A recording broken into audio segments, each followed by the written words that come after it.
Petit exercice sur l'utilisation de la fonction recherche V. C'est une fonction Excel qui permet de consulter une table d'inventaire ou une base de données existante. Donc, dans l'exemple que j'ai ici, j'ai un simple tableau de consultation dans lequel, en entrant le code, j'aimerais voir apparaître la description, le fournisseur, la garantie et le coût automatiquement. Donc, un petit tableau de consultation, ça pourrait être une facture, ça pourrait être une fiche signalétique, ça pourrait être plein de choses. Et j'ai un autre onglet dans lequel j'ai placé un inventaire. Première ligne, on retrouve l'entête, donc le titre. Et j'ai des codes, j'ai des descriptions, j'ai des coûts, j'ai une garantie et j'ai un fournisseur. Donc, ma description, j'aimerais qu'elle apparaisse automatiquement en fonction du code entré. Je vais commencer par la fonction recherche V égale recherche V. Et j'ouvre la parenthèse. Premier argument demandé, on parle de valeur cherchée. Valeur cherchée, en fait, c'est quoi? C'est l'argument qui va permettre d'initier la recherche, qui va permettre de faire afficher une description, un fournisseur, une garantie, un coût. C'est quoi? Ben, c'est le code. Ça va prendre un code, dans ce cas-ci, pour faire afficher la description. Donc, la valeur cherchée sera B6. Point virgule. Prochain argument, table matrice.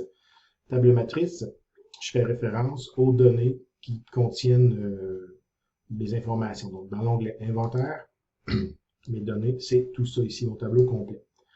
Le tableau complet, il fait référence au nom de l'onglet inventaire, point d'exclamation et les cellules en cause, donc de A1 jusqu'à E5.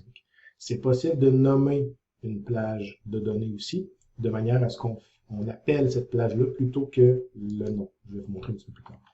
Donc, c'est bon pour ça. Point virgule. Prochain argument, dans ma recherche V, je suis rentré dans l'onglet inventaire, mais la formule se fait toujours. Donc, B6 c'était la valeur cherchée. La table matrice, c'est bon. Numéro d'index, colonne. Je suis en train de chercher présentement la description. La description fait référence à quelle colonne de mon tableau inventaire. Attention, ici, on cherche un chiffre. Donc, la colonne A fait référence à la colonne 1. La B, c'est 2, c'est 3, ainsi de suite. Donc, la colonne 2, ce serait la description. Donc, j'indique 2, point virgule. Et je finis avec valeur proche. Est-ce que c'est vrai ou c'est faux? En fait, je cherche une valeur exacte, une correspondance exacte, et non pas une correspondance approximative. La réponse que je cherche, je veux qu'elle soit vraie. Donc, le dernier argument de la fonction serait faux. Donc, recherche V, en parenthèse B6, qui est ma cellule code, inventaire A1 à E5. Je vais vous montrer une autre façon de faire tantôt. La colonne numéro 2 est faux. Donc, si j'appuie sur Enter, donc j'obtiens, c'est normal d'avoir un message d'erreur, en fait, parce que notre tableau s'attend à avoir un code ici. Donc, tant que longtemps que je ne mets pas de code valide, il n'est pas capable de me trouver la description. Si je vais avec AA11, qui est un code fictif, bien, dès que j'entre ce code-là, la description arrive automatiquement selon la recherche qu'il a faite dans la table des matières, ou du moins dans la base de données. Si je vais avec BB22, là on parle de chaise, CC33, on parle de table, et ainsi de suite. Donc ça fonctionne bien. Si je vais dans mon inventaire, avant de faire une autre formule, et je sélectionne mon tableau en entier, et je lui donne un nom. Donc, je pourrais facilement sélectionner et aller dans la cellule ici, qui correspond toujours à l'adresse de la cellule. J'efface ce qui est écrit là, un A1, et je vais lui marquer, par exemple, stock, S-T-O-C-K-S. Enter. Donc, je confirme le nom de ma plage de données.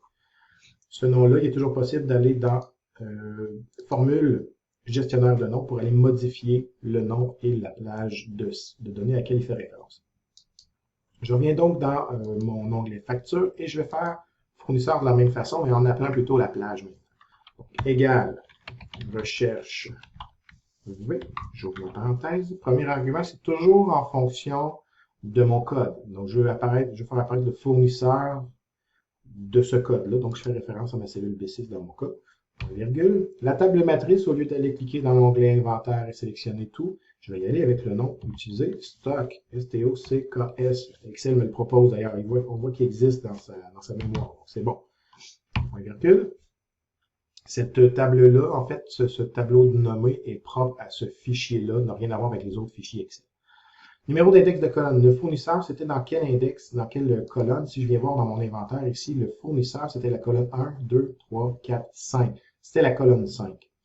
Donc là, en ayant cliqué malheureusement sur l'onglet inventaire, ça a ajouté la mention de l'onglet. J'en ai pas besoin, je l'efface. Je fais juste d'indiquer le chiffre 5.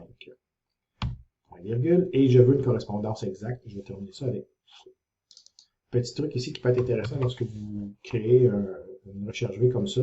Notez sur un bout de papier l'ordre de vos colonnes, parce que ça ne veut pas nécessairement dire que vous allez avoir autant de colonnes dans votre, par exemple, dans votre tableau d'inventaire que dans votre facture.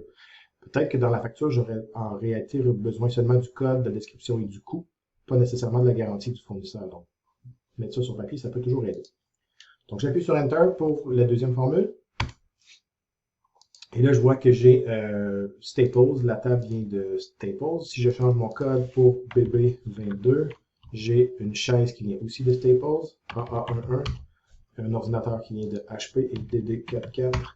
J'ai un clavier qui vient de Microsoft. Donc, ça fonctionne très bien. Ou bien je fonctionne avec l'appel à la plage précise, comme c'était le cas tantôt, onglet inventaire, cellule A1 jusqu'à E5, ou bien j'utilise complètement l'appel pour la plage nommée stock dans ce cas. Donc, ce qui est simple avec cette formule-là, c'est qu'une fois que j'ai réussi à faire fonctionner pour une cellule, c'est très simple pour le reste. Tout ce qui me reste à changer, finalement, c'est l'index de colonne. Dans quelle colonne je vais chercher mon information. Donc, garantie et coût, je pourrais tout de suite valider. Garantie, c'est la colonne numéro 4. Coût, c'est la colonne numéro 3. Donc, qu'est-ce que je pourrais faire? C'est peut-être recopier ma formule et aller l'ajuster par la suite. Donc, garantie, je fais toujours référence à la cellule B6. On s'est incrémenté ici, on n'a pas besoin. B6, stock, garantie, on avait parlé de la colonne numéro 4. Et coût, je m'en mets ici, faire référence toujours à B6. On faisait référence à la colonne numéro 3. Donc, à partir du code que j'ai ici, si j'utilise par exemple AA11, je vois que c'est un ordinateur HP 3 ans de garantie au coût de 800 $. D'ailleurs, je peux mettre ça en monétaire comptabilité. Si je change de code, BB22, j'ai chaise, staple, tout ça, les informations.